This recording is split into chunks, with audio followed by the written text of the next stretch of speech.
ሰላም ጤና ይስጥልን ተመልካቾቻችን ከአንከር ሚዲያ ዝግጅት ክፍል ያክብሮት ሰላምታችንን እናቀርባለን። ሰሞኑን የአብይ አህመድ አገዛዝ በተለያዩ የአማራ ክልል አካባቢዎች መጠነ ሰፊ የማጥቃት እንቅስቃሴ መጀመሩ ተመልክቷል። የአገዛዙ መገናኛ ብዙሃንም በፋኖ ኃይሎች ላይ ከፍተኛ ጥቃት በመሰንዘር ደምስሰናል የሚሉ መረጃዎችን በስፋት እያወጡ ይገኛሉ። ከፋኖ መንደር የተገኙ መረጃዎች እንደሚያመለክቱት ደግሞ በአገዛዙ ሰራዊት ላይ መጠነ ሰፊ ኪሳራ መድረሱን የሚያመለክቱ ናቸው። በጎንደር ያለውን ወቅታዊ ሁኔታ በተመለከተ እንደዚሁም በአብይ አህመድና በጀነራሎቹ ሰሞኑን ተካሂዶ ስለነበረው አንድ ስብሰባን የተመለከተ መሰናዶ ነው ይዘን የቀረብነው። ኮሎኔል አበራ አዛናው የአማራ ፋኖ ብሔራዊ ንቅናቄ በጎንደር ከፍተኛ ወታደራዊ አመራር ናቸው፣ መስመር ላይ ይገኛሉ። ኮሎኔል አበራ በጣም አመሰግናለሁ። ሰሞኑን ምን ሰማው ምንድነው? እናንተ ቀጠና ላይ ከፍተኛ ውጊያዎች እየተደረጉ ነው። ያገዛዙ ሰራዊት በከፍተኛ ቁጥር ገብቷል። የሚሊሻና የአድማ በታኝን ከፊት አድርጎ መከላከያው ከኋላ ሆኖ በፋኖ ኃይሎች ላይ መጠነ ሰፊ ጥቃት መሰንዘሩን አገዛዙም እየገለጸ ይገኛል። በስም እየተጠቀሰ ብዙ የፋኖ አመራሮችንም ደምስሻለሁ እያለ ነው። ምንድነው ከሰሞኑ በተለየ ሁኔታ እየተካሄደ ያለው አውደ ውጊያ? አብይ አህመድና ብርሃኑ ጁላ ስብሰባ አድርገው ነበር። ከፍተኛ ወታደራዊ አመራሮች በዚህ ላይ ያደረጉት ግምገማ ምንድነው? ፋኖን አልቻልነውም፣ ተሸንፈናል የሚል ነው። ስለዚህ አሁን የተሰጣቸው አቅጣጫ ምንድነው? እንደኛ ከዚህ ምርጫ በኋላ አገሪቱ መንግስት አልባ ነች።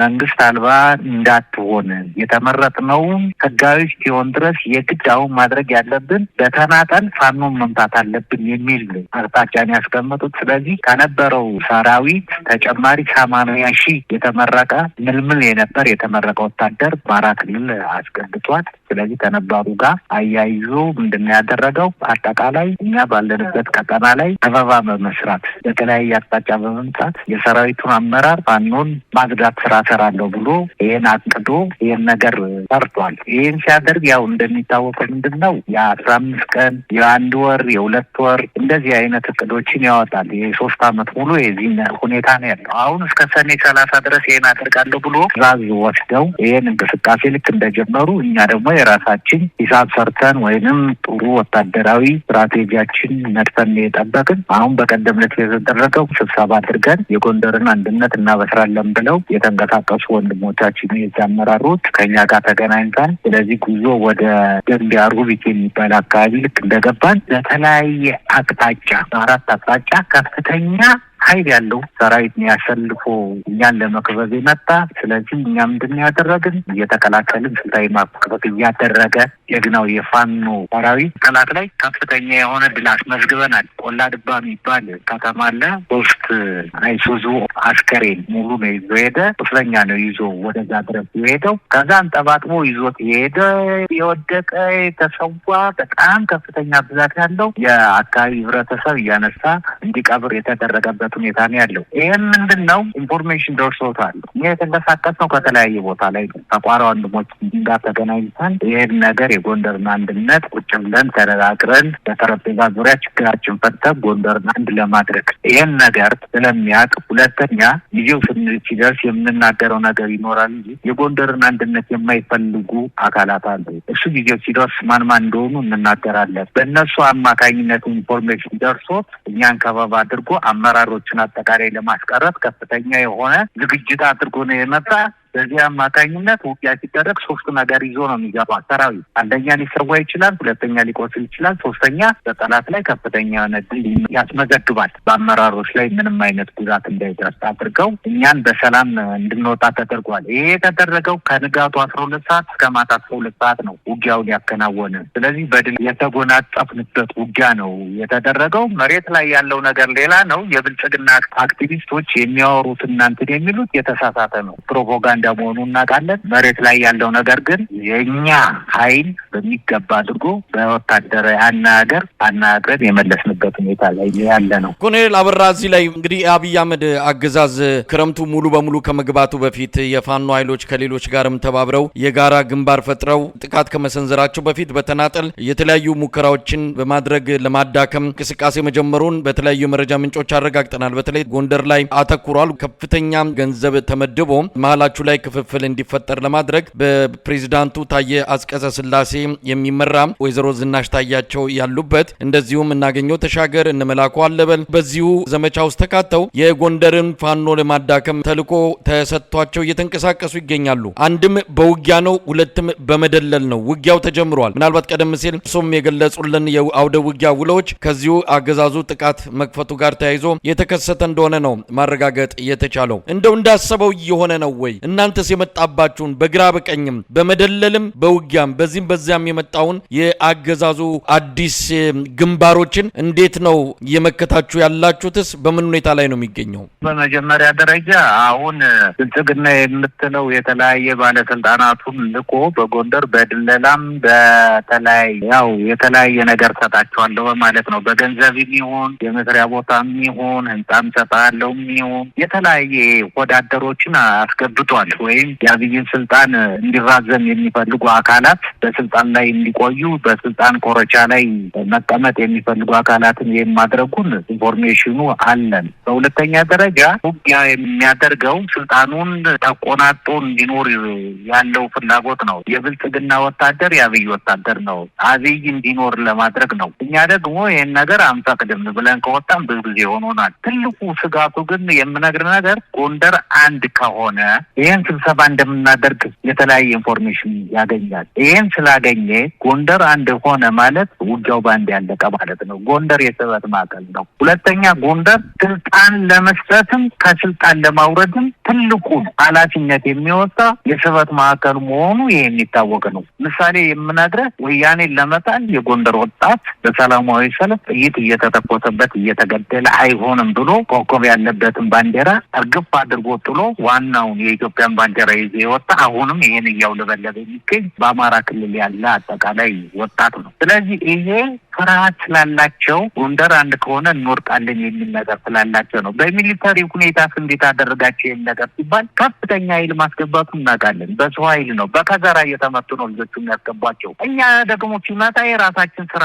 ሰርተን እየጠበቅን ጠላት ላይ ከፍተኛ የሆነ ድል እየተጎናጸፍን ያለንበት ሁኔታ ነው። አሳፍረን እየመለስን ያለንበት ሁኔታ ነው። አሁን ከሰኔ 1 ጀምሮ እስካሁን ድረስ ውጊያ ላይ ነን። በተከታታይ ውጊያ ላይ ነን። በጠላት ላይ ከፍተኛ የሆነ ድል እየተጎናጸፍን ያለንበት ሁኔታ ነው እና ጥሩ የሆነ ዝግጅት አድርገን በወታደራዊ በሰው ኃይልም በማቴሪያልም ጥሩ ዝግጅት አድርገን ጠላትም እየመታን ያለንበት ሁኔታ ላይ ነው ያለን። እንግዲህ አገዛዙ ድል እንደቀናውም እየተናገረ ነው። ቀጠናው የትብብር መንፈስ በትብብር የሚደረጉ ቀጣይ ተጋድሎች እንዳሉ ይታወቃል። ተባብረው እንዳይመጡበት ነው እንግዲህ እንደዚህ አይነት ነገሮችን እያደረገ ያለው። ለፋኖም ለትግራይ ኃይሎችም ለኦሮሞ ነጻነት ሰራዊትም በተለያየ መልኩ የድለላና የሽምግልና ተልእኮች የተሰጣቸው አካላት ተሰማርተዋል። ለማንኛውም አሁን ጎንደር በምን ሁኔታ ነው ያለው? እንግዲህ እናንተ ኃይል ድል እንዳደረጋችሁ ትናገራላችሁ። በአንጻሩ መስዋዕትነት መከፈሉንም እየገለጻችሁ ነው። ወዴት እያመራ ነው? እንደሚሉት እናንተን ጠራርጎ የማጥፋቱን ዘመቻ እያካሄደ ወይስ ደግሞ እናንተ እንደምትሉት የአገዛዙ ሰራዊት በከፍተኛ ሁኔታ ኪሳራ ገጥሞት ቦታዎችን እየለቀቀም እየሸሸ ነው የሚለው? ያው ምን አለ መሰለህ ብልጽግና ፋኖን አጠፋው ካለ በጣም ብዙ ጊዜ ነው። የብልጽግና ጄኔራል የሚባል የሚናገሩትን ሰምተሃል። አንደኛ ጉድጓድ ውስጥ ገብተዋል ይላል። ጫካ ውስጥ ናቸው ያሉ፣ ተበታትነዋል። አሁን የመልቀም ዘመቻ ነው የቀረን፣ እየለቃቀምናቸው ነው የሚሉ። አሁን ደግሞ የምትሰማው ነገር ምንድነው? ፋኖን እየገጠምን ነው እያሉ እየተናገሩ ነው ያሉት። በትክክል መሬት ላይ ያለውን ነገር የምነግርህ ግን እኔ እንግዲህ እዚህ ነኝ ያለው በትክክል ውጊያ ወረዳ ላይ ውጊያ እየመራን ውጊያውን ወደፊት እንዲሄድ እያደረግን በጠላት ላይ ከፍተኛ የሆነ ድል እያስመዘገብን ያለ ነው። እኛ የእነሱን አስከሬን ብናሳያችሁ በጣም ታዝናላችሁ። በጣም ከሚገባው በላይ ማሳየት ስላልፈለግን ነው። አስፈላጊ ከሆነ ልንልክልን እንችላለን። እንጃ የአስከሬን ክምር እኛ የእህል ክምር እንጂ የአስከሬን ክምር አይተንም እንትንም ምናናቅ በሚገባ የተመታበት ሁኔታ ነው ያለ ጠላት። አሁን እኛ የምንፈልገው ምን ለመሰለህ ጎንደርን አንድ ለማድረግ መጀመሪያ ቤታችንን እንስራ።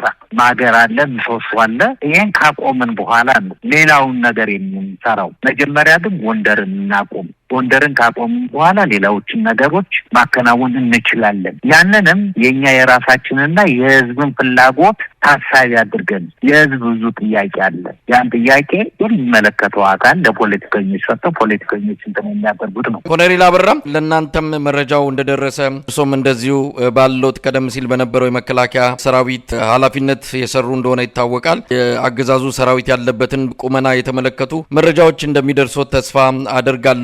ከዚህ አንጻር ሰሞኑን አብይና ጀነራሎቹ ተገናኝተዋል፣ ብዙ ነገር አንስተዋል። በአስቸኳይ ይህንን ቋሽታችሁ አምጡ ነው የፋኖንም ሆነ የተነሱትን ኃይሎች በአስቸኳይ ድል ይዛችሁ እንድትመጡ የሚል ነገር ነው ይዞ የገለጸላቸው። የተለይም ደግሞ በቴክኖሎጂ ተጠቅመን እነዚህን ኃይሎች መበታተን አለብን የሚል ነው። የማያልቀው ቀነ ገደብ በዚህኛውንም ወቅት እስከ ሰኔ 30 ድረስ ቀነ ገደብ ተቀምጦ ድል ይዛችሁ ነው የሚል መመሪያ እንደተሰጣቸው ነው የተሰማው። እስቲ ምንድነው መከላከያ ሰራዊቱ ጀነራሎቹ አብይ አህመድ ከፍ ዝቅ ነው እያደረጋቸው ያለው አታስፈልጉኝም እስከ ማለትም ደርሷልና ምንድነው ያለው? እንደው ኮሎኔል አበራ እንግዲህ እኔ ጓደኞች ይደውሉልኛል ነገ ላይ ስማቸውን አልነግርህም። ጄኔራሎች አሉ፣ ኮሎኔሎች አሉ ከኔ ጋር እኩል የነበሩ። አንደኛ ሰራዊቱ ፈርሷል። ቶሎ ብላችሁ ጎንደርን አንድነት እንትን አድርጉ። እኛ መውጫ አጣን ነው። ቶሎ ብለን ከተጠያቂነት ራሳችን እናድን። በቃ የሚታመን የለም እዛ ውስጥ የሚታመን አንድ ብሔር ብቻ ነው። ሌላ ብሔር አይታመንም። ስብሰባ ገብተው ቁጭ ሲሉ እንኳን ይሄን አሁን የምታስተላልፏላችሁ እዚህ ነገሌ እያለ ነው። ሙልጭ አድርጎ ነው የሚሰርባቸው። በጣም የሚገርም የሚያሳዝን የሰውን ሰብአዊ መብት የሚገፍ የመሳደብ እያስተማቀቃቸው ነው ያሉ። ስለ ውጊያው አጠቃላይ ሁሌ የሚነግሩት የነበር ውጊያው ጥሩ እንደሆን ውጊያ እንደዚህ እንደሆን ነው። ጠላትን አንኳሰው እንደሚነግሩት ምንድነው ስታፍ የተባሉትን አጠቃላይ በግንባር ያሉትን አሰማርቶ ምንድነው ችግሩ ብሎ ይሄን ነገር በሚያረጋግጥበት ሰዓት አለምሸት ደግፌ ነው የነገረው። በቃ የፖለቲካ መፍትሄ ይሰጣው ተብሎ ስታፎቹ አጠቃላይ ኢንፎርሜሽን እንዲሰበሰቡ ሲላኩ አንደኛ ለሰራዊቱ የሚሰጠው ግዳጅ ምንድነው? የተወሰነ የተበታተነ እዛ ፋኖ ሽፍታ አለ፣ ሄዳችሁ እሱን እንዲያደርጋችሁ መታችሁ ነው የሚባሉ። ነገር ግን በመጣው ቁጥር ሁሌ የተደመሰሰ ሁሌ እንትን እያለ ነው የሚሄድ። ያቢ ወታደር የመዋጋት አቅም የመዋጋት ፍላጎት የለውም። እጁን የሚሰጥ ነው፣ የሚማረክ ነው፣ በቃ እየመጣ የሚሞት ነው። ይሄ መሆኑን ጓደኞቻችን እየነገሩን ነው። እና የሞተ የተበተነ አሁን ከትንሽ ጊዜ በኋላ ሁሉም ኃይል እንደሚበተን እርግጠኛው ነው የምነግርህ አቶ መሳይ። በአንጻሩ ሰሞኑን የአማራ ክልል ምስለኔ አስተዳደር በአማራ ክልል የሚገኙ የመንግስት ሰራተኞች በፋኖ ምክንያት ስራቸውን አቁሞ ከስራ ውጭ የሆኑ በአስቸኳይ ወደ ስራ እንዲመለሱ አንድ መመሪያ አስተላልፈዋል። ይሄም በዋናነት የደጋፊዎችን ሞራል ለመገንባትና ፋኖች ምድር ላይ የሉም፣ ስለዚህ ወደ ስራ ገበታችሁ ተመለሱ የሚል መሬት ላይ ምንም አይነት ለውጥ እንደውም የበለጠ ኪሳራ እየደረሰባቸው ነገር ግን ሰራተኞች ወደ ስራ ገበታቸው በአስቸኳይ እንዲመለሱ የማይመለሱት ላይ ጥብቅ እርምጃ እንደሚወስዱ እያስጠነቀቁ ይገኛሉ። መሬት ላይ ያለው እውነት ምንድን ነው? ምርጫውንም አድርገናል፣ ስለዚህ ወደ ስራ ገበታችሁ ተመለሱና ስራችሁን ጀምሩ የሚልበት ቁመና አለው አማራ ክልል ላይ? አጠቃላይ እኛ በምንቆጣጠርበት ወረዳ ነጻ ባደረግነው 6ኛና 8ኛ ክፍልን አስፈትነናል። ሁሉም መምህራን ተቆጣጥረን ያለንበት ቦታ ላይ ፈተናውን አይተን መታሸግ አለመታሸጉን አረጋግጠን ፈተና እንዲሰጥኛ ጸጥታውን ተቆጣጥረን ሁሉም ነገር አድርገን ሕክምና ጣቢያዎች ሁሉ በእኛ ቁጥጥር ስር ናቸው። መንገዶቹ በእኛ ናቸው። ትራንስፖርት የሚመላለሰው በእኛ ጋር ነው።